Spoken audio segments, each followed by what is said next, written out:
Hello students, welcome to Bansal classes online. I am Jaisingh Suryavanshi.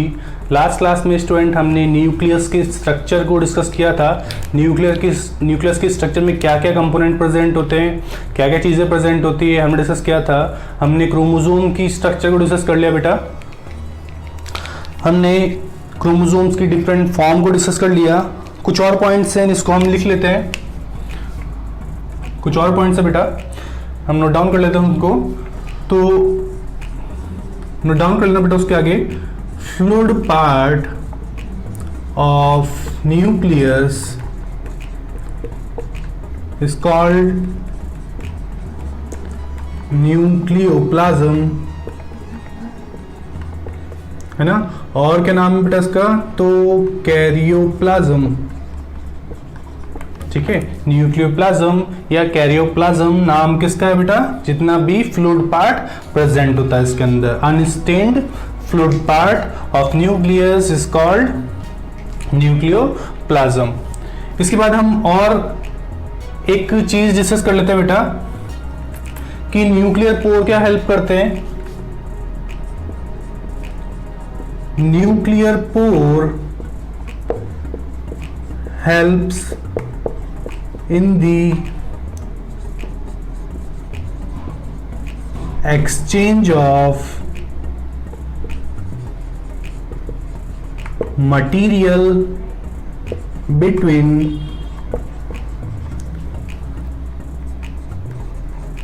nucleoplasm and cytoplasm। ठीक है बेटा, जितना भी न्यूक्लियर पोर में दिखते हैं, जितने भी मेम्ब्रेन जहां पर डिसकंटिन्यूअस होती है, जहां पर मेम्ब्रेन एब्सेंट होती है, उसे बोलते हैं हम न्यूक्लियर पोर।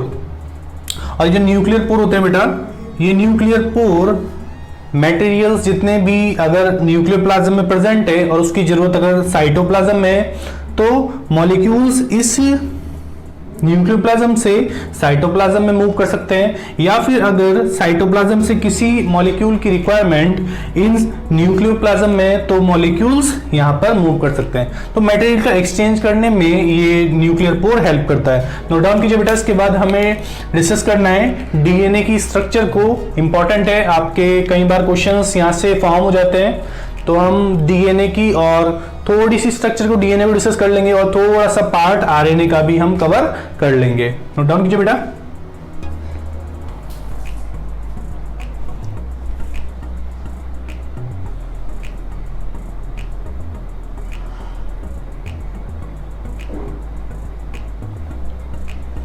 ठीक है, ब्राइटनेस थोड़ी सी कम कर दी मैंने आपको, और थोड़ी सी विजिबिलिटी ज्यादा मिलेगी।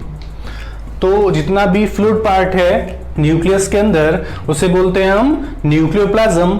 और न्यूक्लियर मेम्ब्रेन जहां पर एब्सेंट थी, तो वहां पर क्या था बेटा? कुछ पोर्स फॉर्म हुए थे, और ये पोर्स बहुत ही इंपॉर्टेंट है। क्या रोल प्ले करते हैं ये पोर्स? तो ये पोर्स मटेरियल्स के एक्सचेंज में हेल्प करते हैं। और किन किन के बीच होता है बेटा मटेरियल का एक्सचेंज? न्यूक्लियोप्लाज्म और साइटोप्लाज्म के बीच। जहां पर भी जिस मटेरियल की रिक्वायरमेंट होती है, तो मटेरियल यहां पर एक्सचेंज हो सकते हैं। ठीक है बेटा। इसके बाद में इसको रफ कर रहा हूं, हम डीएनए की स्ट्रक्चर को डिस्कस कर लेते हैं। डीएनए की स्ट्रक्चर कैसी होती है? ठीक है, तो एक बार हम थोड़ा सा अलग पार्ट डिस्कस कर लेते हैं बेटा। Structure of DNA. अब डीएनए की फुल फॉर्म क्या है? डीएनए की फुल फॉर्म बेटा डीऑक्सी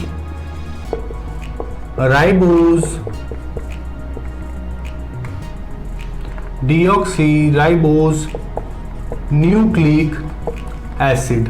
क्या बेटा? Deoxy ribose nucleic acid. और आरएनए की राइबोज न्यूक्लिक एसिड। अब डीएनए की हम स्ट्रक्चर की बात करें, तो इसकी स्ट्रक्चर कैसी होती है बेटा? अगर हम इसकी स्ट्रक्चर की बात करें, तो इसकी स्ट्रक्चर कैसी होती है? इसकी स्ट्रक्चर होती है डबल स्ट्रैंडेड, है ना। कैसा होता है ये? हेलिकल शेप का। हेलिकल शेप्ड होता है। क्लियर। अब क्या क्या कंपोनेंट प्रेजेंट होते हैं इसके अंदर, हम कंपोनेंट की बात करें तो डीएनए के अंदर क्या क्या कंपोनेंट प्रेजेंट होते हैं, क्या कंपोनेंट प्रेजेंट होते हैं डीएनए के अंदर। हम डीएनए की स्ट्रक्चर को डिस्कस कर रहे हैं बेटा कि डीएनए की स्ट्रक्चर कैसी होती है। तो डीएनए की स्ट्रक्चर में क्या क्या कंपोनेंट प्रेजेंट होते हैं, तो इसके अंदर मेनली 3 कंपोनेंट प्रेजेंट होते हैं। फर्स्ट होता है बेटा फॉस्फोरिक एसिड, फर्स्ट होता है बेटा फॉस्फोरिक एसिड। ठीक है, फर्स्ट क्या होता है फॉस्फोरिक एसिड। इसके बाद में सेकंड होता है बेटा पेंटोज शुगर। क्या होती है पेंटोज शुगर। पेंटोज शुगर क्या होती है बेटा 5 कार्बन की शुगर होती है, जिसे बोलते हैं हम पेंटोज शुगर। ठीक है, H3PO4 मॉलिक्यूल होते हैं, फॉस्फोरिक एसिड होता है बेटा जिसको बोलते हैं H3PO4, पेंटोज शुगर प्रेजेंट होती है, मतलब 5 कार्बन की शुगर प्रेजेंट होती है। और क्या प्रेजेंट होता है, तो यहां पर नाइट्रोजन बेसिस प्रेजेंट होते हैं। आगे डिस्कस करते हैं हम कौन कौन से, यहीं पे लिख देता हूं चलो।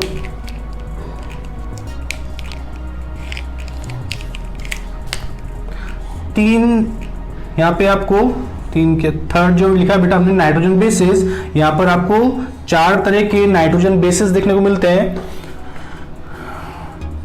ए, जी, सी एंड टी। ठीक है, ए, जी, सी एंड टी। ठीक है, ठीक है बेटा, ये समझ में आया। अब ये जो ए लिखा है, ए को बोलते हैं बेटा एडिनिन, इसको बोलते हैं ग्वानिन, इसको बोलते हैं साइटोसिन और इसको बोलते हैं हम थाइमिन। ठीक है, एडेनिन, ग्वानिन, साइटोसिन और थाइमिन। तो ये 4 नाइट्रोजन बेसिस प्रेजेंट होते हैं बेटा। यहां पर एडेनिन, ग्वानिन, साइटोसिन और थाइमिन 4 नाइट्रोजन बेसिस प्रेजेंट होते हैं। ठीक है, साथ ही साथ आपको एक चीज और समझ में आना जरूरी है कि बेटा ये जो एडेनिन होता है ये हमेशा थाइमिन के साथ बाइंड करता है, और यहाँ पे जो ग्वानिन होता है वो हमेशा साइटोसिन के साथ में बाइंड करता है, और इन दोनों के बीच में हमेशा हाइड्रोजन बॉन्डिंग होती है। तो एडेनिन और थाइमिन के बीच में डबल हाइड्रोजन बॉन्डिंग होती है, और इस ग्वानिन और साइटोसिन के बीच में ट्रिपल हाइड्रोजन बॉन्डिंग होती है। ये बॉन्डिंग कौन सी है बेटा, तो मैं यहाँ पर लिख देता हूं, ये बॉन्डिंग जो आपको यहाँ पे दिख रही है ये है हाइड्रोजन बॉन्डिंग।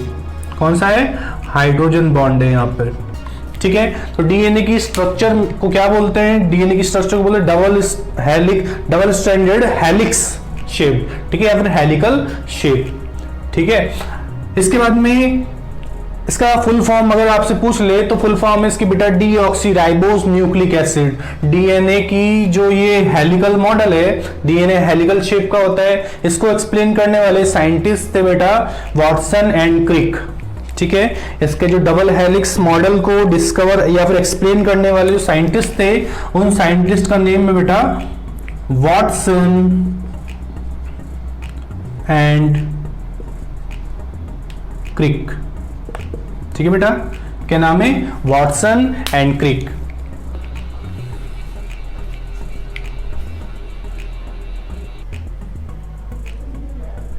ठीक है बेटा, सॉरी पावर कट हो गया था। तो यहां पर जो डीएनए की स्ट्रक्चर है, ये डीएनए की स्ट्रक्चर में कई बार क्वेश्चन फॉर्म हो जाते हैं बेटा कि डीएनए की फुल फॉर्म क्या है, डीएनए जो है का डबल हेलिक्स मॉडल किस साइंटिस्ट ने दिया। अभी हम देखते हैं डबल हेलिक्स मॉडल कैसा होता है डीएनए का। इसके बाद में डीएनए के अंदर क्या क्या कंपोनेंट होते हैं, तो आपको पता होना चाहिए फॉस्फोरिक एसिड प्रेजेंट होता है, पेंटोज शुगर प्रेजेंट है और नाइट्रोजन बेसिस प्रेजेंट है। यहाँ पर कौन कौन से नाइट्रोजन बेसिस प्रेजेंट है, तो adenine, A for adenine, G for guanine, C for cytosine and जो टी है बेटा, टी किसको रिप्रेजेंट करता है, तो थाइमिन को। यहाँ पर एडेनिन और ग्वानिन, ठीक है, ये एडेनिन हमेशा थाइमिन के साथ बाइंड करता है और ग्वानिन हमेशा साइटोसिन के साथ में बाइंड करता है। और यहाँ पर जो आपको बॉन्ड दिख रहा है बीच में, ए और टी के बीच में और जी और सी के बीच में जो बॉन्ड दिख रहा है, ये बॉन्ड हमेशा हाइड्रोजन बॉन्ड होता है। तो एडेनिन और थायमिन के बीच में डबल हाइड्रोजन बॉन्ड है और ग्वानिन और साइटोसिन के बीच में ट्रिपल हाइड्रोजन बॉन्डिंग प्रेजेंट होती है। ठीक है बेटा, ये समझ में आया आपको। इसके बाद में हम एक स्ट्रक्चर देख लेते हैं डीएनए की कैसी स्ट्रक्चर होती है।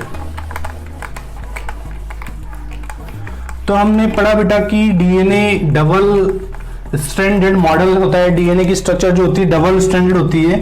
तो कुछ इस तरीके से स्ट्रक्चर प्रेजेंट होती है डीएनए की। ठीक है, इस तरह की स्ट्रक्चर प्रेजेंट होती है डीएनए की। और ये जो आपको स्ट्रैंड दिखते हैं बेटा, ये स्ट्रैंड जो है, ये जो स्ट्रैंड है, ठीक है, ये जो स्ट्रैंड दिख रहा है आपको, ये स्ट्रैंड किसका बना हुआ है? तो ये स्ट्रैंड बना हुआ है फॉस्फोरिक एसिड और पेंटोज शुगर से। ठीक है, ये जो डीएनए का स्ट्रैंड है ये किससे मिलके बना है बेटा? ये मिलके बना है फॉस्फोरिक एसिड और पेंटोज शुगर से मिलके। इसमें रैंडमली ये जितने भी हमने नाइट्रोजन बेसिस पढ़े हैं ये प्रेजेंट होते हैं। तो रैंडमली में कुछ भी नाइट्रोजन बेसिस लिख रहा हूं बेटा। ठीक है, तो इस तरीके से ये नाइट्रोजन बेसिस प्रेजेंट होते हैं। हटा दो उसको। तो इस तरीके से नाइट्रोजन बेसिस प्रेजेंट होते हैं। अब आपको समझ में आता है बेटा कि जहां पर भी एडेनिन होगा, एडेनिन के साथ में हमेशा क्या प्रेजेंट होगा? थायमिन। ग्वानिन के साथ में क्या प्रेजेंट होगा? साइटोसिन। एडेनिन के साथ में क्या प्रेजेंट होगा बेटा? थायमिन। थायमिन के साथ एडेनिन, साइटोसिन के साथ ग्वानिन और थायमिन के साथ हमेशा एडेनिन प्रेजेंट होता है। हम इसमें बॉन्डिंग की बात करें बेटा, तो बॉन्डिंग कैसे होती है? तो एडेनिन और थायमिन के बीच में डबल बॉन्ड, ग्वानिन और साइटोसिन के बीच में ट्रिपल बॉन्ड, एडेनिन और थायमिन के बीच में डबल बॉन्ड, इनके बीच में भी डबल बॉन्ड, इनके बीच में ट्रिपल बॉन्ड और इनके बीच में डबल बॉन्ड। तो यही जो सीक्वेंस होते हैं ये सीक्वेंस रैंडम हो सकते हैं और होते हैं बेटा। हर इंडिविजुअल के अंदर ये सीक्वेंस रैंडम होते हैं, कुछ भी रैंडम सीक्वेंस हो सकते हैं। अब यहां पर जितने भी सीक्वेंस पड़े होते हैं बेटा, ठीक है, जितने भी सीक्वेंस प्रेजेंट है, अगर इन सीक्वेंस की बात करूं, जैसे यहां पर प्रेजेंट है AGATCA, ठीक है, इस तरीके से कुछ भी रैंडम सीक्वेंस प्रेजेंट है तो बेटा तीन तीन के जो भी सीक्वेंस होते हैं, ये जो जैसे 3 का ये सीक्वेंस है और ये 3 का ये सीक्वेंस है, ठीक है बेटा। तो ये क्या है? ये 3 का सीक्वेंस एक जीन को कोड कर रहा है, ये 3 का सीक्वेंस एक अलग जीन को कोड कर रहा है। अब बेटा हर एक जीन जो है एक अलग प्रोटीन फॉर्म करता है, हर एक जीन एक अलग प्रोटीन बनाता है। तो ये जीन कुछ अलग प्रोटीन बना रहा होगा बेटा, ठीक है, पी लिख देता हूं बस सिंपली, ठीक है। ये जो जीन है ये अलग प्रोटीन बना रहा है और ये जो जीन 2 है ये अलग प्रोटीन फॉर्म कर रहा है। तो आप इतना समझ सकते हो बेटा कि जितनी भी हेरिडिटरी डिजीज होती हैं वो किसकी वजह से होती हैं, ताकि अगर जीन में कोई भी चेंजेस हो जाएगा बेटा तो इसकी वजह से प्रोटीन फॉर्म नहीं हो पाएगी, और प्रोटीन फॉर्म नहीं हो पाएगी तो फिर जेनेटिक डिजीज या फिर हेरिडिटरी डिजीज कॉज होगी, ठीक है। तो डीएनए का मॉडल किस तरीके से होता है? ये जो मॉडल देख रहे हो आप, ये डबल हेलिक्स, एक स्ट्रैंड ये वाला है बेटा, दूसरा स्ट्रैंड ये वाला है, ठीक है, समझ में आया? ठीक है, तो इसको रिप्रेजेंट किस तरीके से करते हैं बेटा? हम इसको रिप्रेजेंट करने का तरीका है, इसको बोलते हैं हम 3 डैश, इसको बोलते हैं हम 5 डैश, इसको बोलते हैं हम 5 डैश, इसको बोलते हैं बेटा 3 डैश। तो इस तरीके से इसको रिप्रेजेंट किया जाता है, 3 डैश टू 5 डैश एंडिंग, है ना, और 5 डैश टू 3 डैश एंडिंग। तो मतलब दोनों स्ट्रैंड जो होते हैं, हमने यहाँ पर उल्टा क्यों लिखा है कि मतलब ये 3 डैश, ये 5 डैश है और ये 5 डैश है और ये 3 डैश है, क्यों लिखा है? तो इसका मतलब है कि दोनों स्ट्रैंड जो होते हैं डीएनए के, ये आपस में कॉम्प्लीमेंट्री होते हैं एक दूसरे के, ठीक है। हम ये देखते हैं ना कि ए के लिए हमेशा क्या आएगा? टी, तो कॉम्प्लीमेंट्री है। जी के लिए क्या आएगा? हमेशा सी, तो कॉम्प्लीमेंट्री है। ऐसे ही ए के लिए क्या आएगा? टी, टी के लिए ए, सी के लिए जी और टी के लिए ए। तो दोनों स्ट्रैंड एक दूसरे के कॉम्प्लीमेंट्री है ना। हमने ये भी देखा बेटा जीन्स क्या होते हैं, तो जीन्स इस तरीके के सीक्वेंस होते हैं, और ये 3-3 के जो सीक्वेंस होते हैं बेटा, ये 3-3 के जो सीक्वेंस आप देख रहे हो इनको बोलते हैं हम कोडोन, ठीक है, ये तीन तीन के जो सीक्वेंस दिख रहे हैं आपको, ये क्या है, कोडोन। और ये कोडोन स्पेसिफिक होते हैं।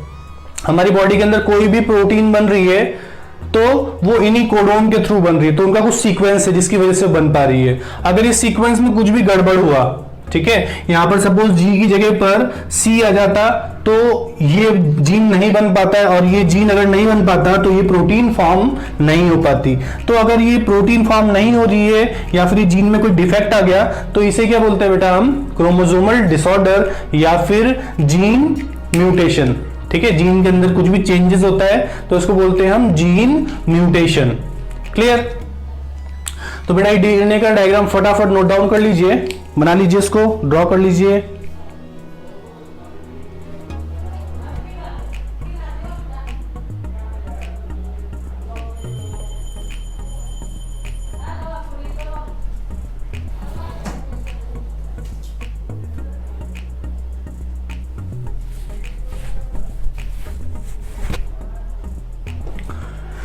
ठीक है बेटा, हमने डीएनए की स्ट्रक्चर को देखा। डीएनए की स्ट्रक्चर क्या होती है, डीएनए का जो डबल स्ट्रैंडेड ये मॉडल है ये किसने दिया, क्या क्या कंपोनेंट प्रेजेंट है डीएनए के अंदर। तो हमने देखा कि फास्फोरिक एसिड प्रेजेंट है और पेंटोज शुगर से मिलके ये स्ट्रैंड बने हुए हैं। ये स्ट्रैंड को मेंटेन कौन करता है, तो फास्फोरिक एसिड और पेंटोज शुगर, और इनके बीच में कुछ नाइट्रोजन बेसेस प्रेजेंट होते हैं। तो ये जो आपको दिख रहे हैं, ये जो आपको दिख रहे हैं बेटा, ये क्या है, ये है नाइट्रोजन बेसेस। क्या है बेटा, ये नाइट्रोजन बेसेस।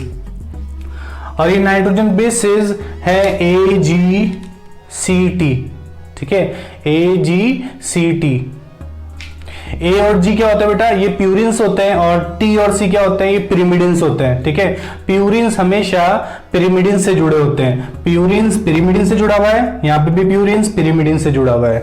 ठीक है, तो नाइट्रोजन बेसेस दो तरह के होते हैं, प्यूरिन्स एंड पिरिमिडिन्स। प्यूरिन कौन से हैं, एडेनिन और ग्वानिन। पिरिमिडिन कौन से हैं, थायमिन और साइटोसिन। ठीक है बेटा, तो इसके बाद में हमने देखा कि इन दोनों के बीच में हमेशा बॉन्ड्स प्रेजेंट है, और बॉन्ड किस टाइप के हैं, तो बॉन्ड है हमेशा हाइड्रोजन बॉन्डिंग। एडेनिन और थायमिन के बीच में हमें दिख रहा है कि डबल बॉन्ड प्रेजेंट है। ग्वानिन और साइटोसिन के बीच में हमेशा ट्रिपल बॉन्ड प्रेजेंट होता है। क्लियर, या तो समझ में आया हमें। इसके बाद हमने देखा कि कोडोन क्या होता है। तो जब हम इसकी ओपन फ्रेम रीडिंग करते हैं बेटा, तो इस तरीके से हमें सीक्वेंस देखने को मिलते हैं, जैसे AG है ना, और यहाँ पे अगर A होता तो इस तरीके से मैंने एक सीक्वेंस बताया, AGA सीक्वेंस। ठीक है, तो ये AGA सीक्वेंस एक कोड है, ये TCA सीक्वेंस एक कोड है। तो इस सीक्वेंस से एक अलग जीन कोड है, इस सीक्वेंस से एक अलग जीन कोड है, और हर जीन एक स्पेसिफिक टाइप की प्रोटीन बनाता है। और बेटा हमारी बॉडी के अंदर जितने भी फंक्शंस, और मैं फिर बोल रहा हूं, हमारी बॉडी के अंदर ऑलमोस्ट फंक्शंस प्रोटीन की वजह से होते हैं। सबसे ज्यादा जो कंट्रीब्यूशन है हमारी बॉडी के स्ट्रक्चर में और फंक्शनिंग होने में, वो सब प्रोटीन की वजह से होता है। तो प्रोटीन बहुत ही इंपॉर्टेंट रोल प्ले करता है। नोट डाउन कीजिए बेटा इसको।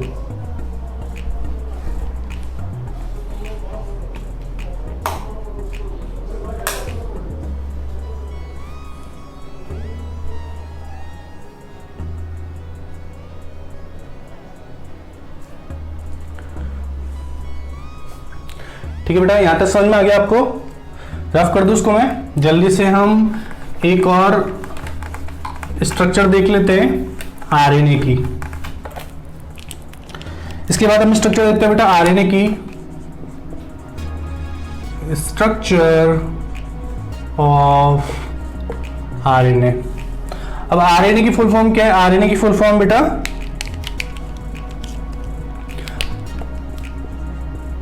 राइबोस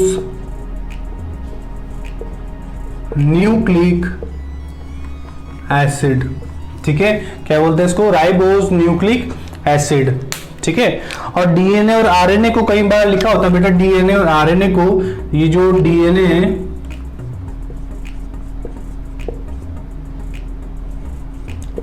डीएनए और आरएनए को जनरली बोलते हैं बेटा हम न्यूक्लिक एसिड्स। ठीक है, क्या बोलते हैं, न्यूक्लिक एसिड्स। क्लियर, तो जेनेटिक मटेरियल जितना भी होता है हमारा डीएनए और आरएनए की फॉर्म में होता है बेटा। अब बेटा आरएनए जो है, आरएनए भी टाइप की बात करें आरएनए के,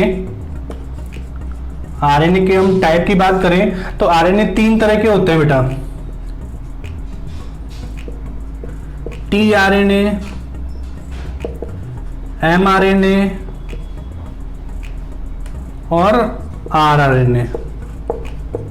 ठीक है, टीआरएनए, एमआरएनए और आरआरएनए। ठीक है, अलग पेन से इसको रिप्रेजेंट कर देता हूं मैं, ज्यादा अच्छा लगेगा। ठीक है बेटा, टीआरएनए, एमआरएनए और आरआरएनए। टीआरएनए को बोलते हैं बेटा ट्रांसफर आरएनए। टीआरएनए का नाम क्या है? Transfer RNA. टी किसको रिप्रेजेंट कर रहा है? ट्रांसफर को। एमआरएनए क्या है? एम किसको रिप्रेजेंट करता है बेटा? मैसेंजर। ठीक है, मैसेंजर आरएनए। और आर क्या है? Ribosomal RNA. T for transfer RNA, M for messenger RNA and R for ribosomal RNA. अब बेटा आरएनए के अंदर भी बाकी सारी चीजें कॉमन ही होती हैं, लेकिन यहां पर जो नाइट्रोजन बेसेस हैं, नाइट्रोजन बेसेस, ठीक है, ये नाइट्रोजन बेसिस क्या होते हैं? तो यहां पर नाइट्रोजन बेसिस में थोड़ा चेंज होता है बेटा। जैसे हमने देखा था वहां पर कि टी प्रेजेंट था, तो यहां पर टी की जगह पर क्या प्रेजेंट होता है? You. And you for uracil. ठीक है, यू किसको रिप्रेजेंट करता है? यूरेसिल को। तो यहां पर ये टी जो है, ये टी जो है बेटा यहां पर एब्सेंट होता है और इसकी जगह क्या प्रेजेंट होता है? यहां प्रेजेंट होता है यूरेसिल। क्लियर? आपको समझ में आ जाएगा। तो जहां जहां भी टी आएगा वहां पर क्या आएगा बेटा? यू। तो हम इस तरीके से लिख सकते हैं, यहां पर ए प्रेजेंट है, यहां पर जी प्रेजेंट है, यहां पर सी प्रेजेंट है और यहां पर यू प्रेजेंट है। Adenine, guanine, cytosine and uracil. क्या है यहां पर? Adenine, guanine, cytosine and uracil. तो मतलब यहां पर टी एब्सेंट है। क्लियर बेटा?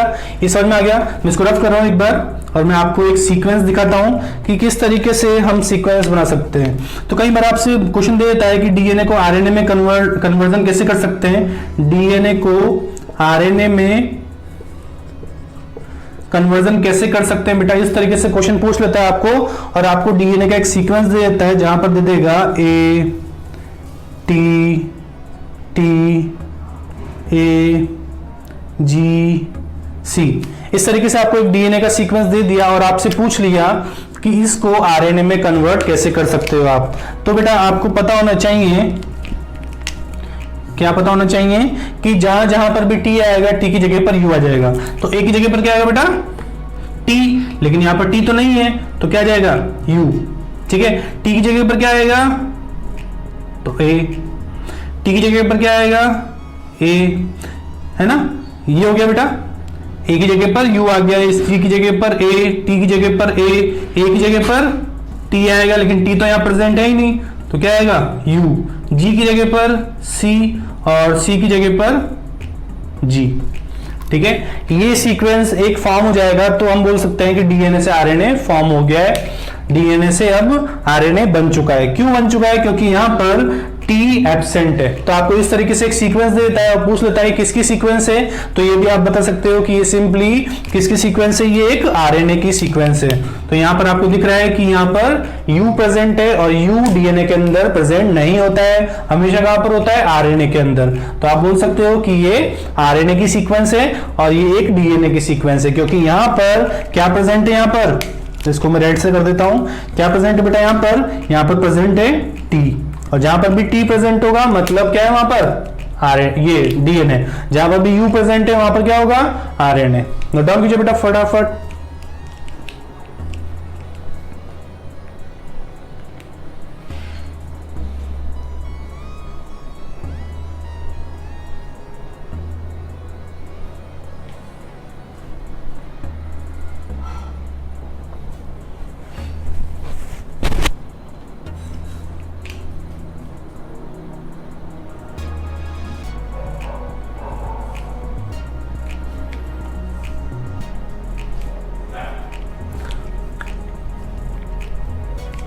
ठीक है बेटा, इसको रफ कर दूं मैं, एक दो पॉइंट और लिख लेते हैं हम।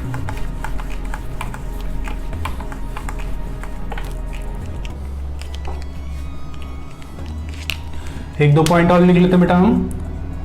डिवीजन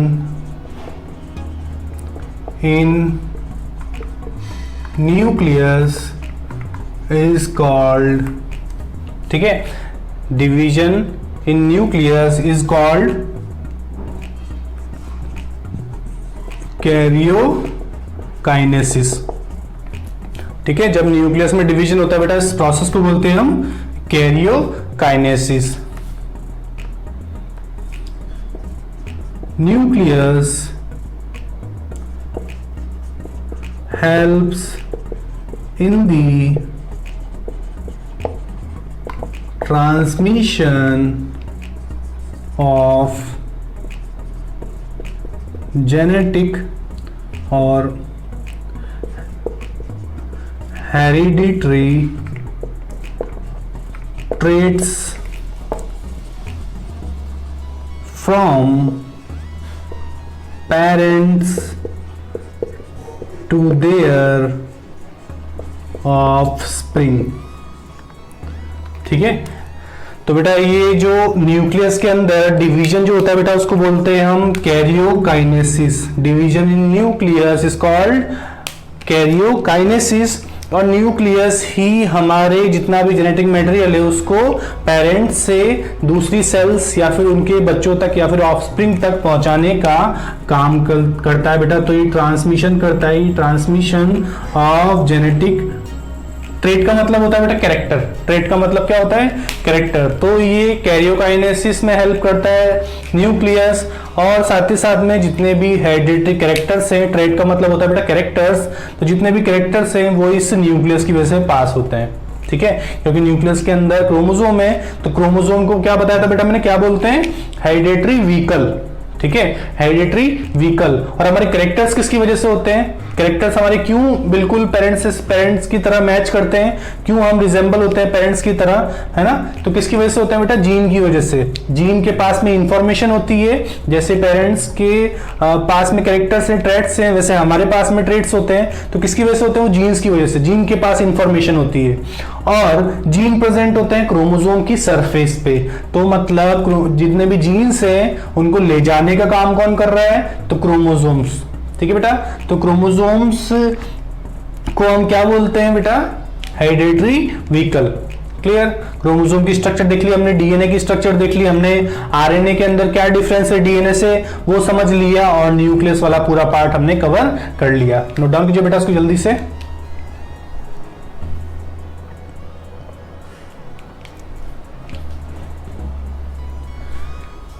ठीक है, इसके बाद हम थोड़ा सा इंट्रोडक्टरी पार्ट लिख लेते हैं, कुछ पॉइंट्स माइटोकॉन्ड्रिया के बारे में बेटा। ठीक है, दूसरा double membrane bounded cell organelle है जिसका नाम बेटा माइटोकॉन्ड्रिया। क्या नाम है बेटा? माइटोकॉन्ड्रिया।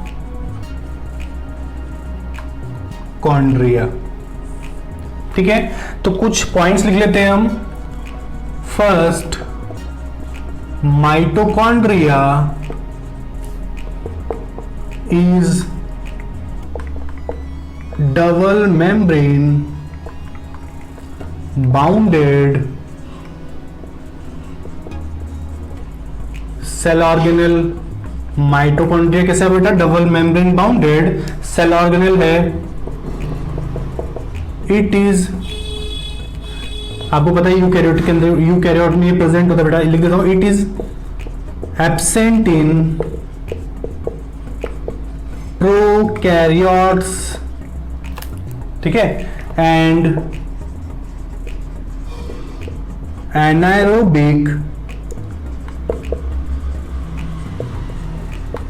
यूकैरियोट्स। तो किनमें प्रेजेंट होता है बेटा? यूकैरियोट्स में प्रेजेंट होता है, लेकिन एनारोबिक यूकैरियोट्स के अंदर ये एब्सेंट होता है। एनारोबिक यूकैरियोट्स का मतलब क्या है? ऐसे यूकैरियोट्स जो कि ऑक्सीजन की एब्सेंस में रेस्पिरेशन कर सकते हैं, और साथ ही साथ प्रोकैरियोट्स के अंदर तो ये प्रेजेंट नहीं होता है। ठीक है, इसके बाद में mitochondria was discovered by, mitochondria को डिस्कवरी किसने की थी? बाय कॉलिकर। ठीक है, किसने की थी बेटा? कॉलिकर इन मसल सेल। ठीक है। मसल सेल के अंदर इसको फर्स्ट टाइम डिस्कवर किया गया था, और डिस्कवर करने वाले साइंटिस्ट कौन थे? तो डिस्कवर करने वाले साइंटिस्ट कौन थे बेटा? तो कॉलिकर। और किस किस के अंदर एब्सेंट होता है? तो प्रोकैरियोटिक सेल, साथ ही साथ में एनारोबिक यूकैरियोटिक सेल के अंदर ये एब्सेंट होता है। कैसा होता है ये हमेशा double membrane bounded cell organelle. अब आप समझ गए होंगे बेटा डबल मेम्ब्रेन का मतलब क्या होता है। ठीक है, नोट डाउन कीजिए बेटा इसको जल्दी से। आज की क्लास में हम इतना ही पार्ट कवर करेंगे, इसके आगे का पार्ट हम नेक्स्ट लेक्चर में कवर करेंगे, माइटोकॉन्ड्रिया के आगे का पार्ट। तब तक आप इस लेक्चर से रिलेटेड जितने भी हमने एडिशनल पॉइंट्स जो भी डिस्कस किए हैं, तो अगर आपको नहीं याद रहते तो आप उनको साथ के साथ नोट डाउन कर लीजिए, क्योंकि अगर उसमें से क्वेश्चंस आते हैं तो आपको उन्हें छोड़ना नहीं है, ना ही उन्हें गलत करना है। ठीक है बेटा, तो मिलते हैं नेक्स्ट लेक्चर में, तब तक के लिए take care and good luck.